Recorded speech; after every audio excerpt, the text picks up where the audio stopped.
যে ব্যক্তি নিজেকে মুত্তাকি বানাইতে চায়, যে ব্যক্তি নিজেকে জান্নাতি বানাইতে চায়, যে ব্যক্তি আল্লাহর রাস্তার কোন আল্লাহওয়ালা বুজুর্গের সান্নিধ্যে মুরিদ হয়, সালেক হয়, তাজকিয়া আত্মশুদ্ধি করতে চায়, নিজের জীবন ভেতর বাহির সুন্দর করতে চায়, এই সব কিছু সুন্দরভাবে যেন তার মধ্যে আসে এবং পুরা ইসলাম মানা, খেয়াল করেন কথা, পুরা ইসলাম মানা তার জন্য যদি সহজ হতে হয় তাহলে তাকে 6টি আমলে অভ্যস্ত হইতে হবে।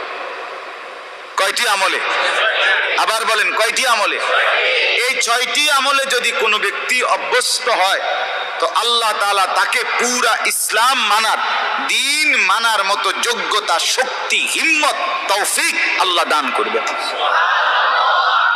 কিয়ামুল লাইল, 2 নাম্বার তারতিলুল কোরআন, 3 নাম্বার জিকির, 4 নাম্বার তাবাত্তুল, 5 নাম্বার তাওয়াক্কুল, 6 নাম্বার সবর। 3টা বাহিরে, 3টা ভিতরে।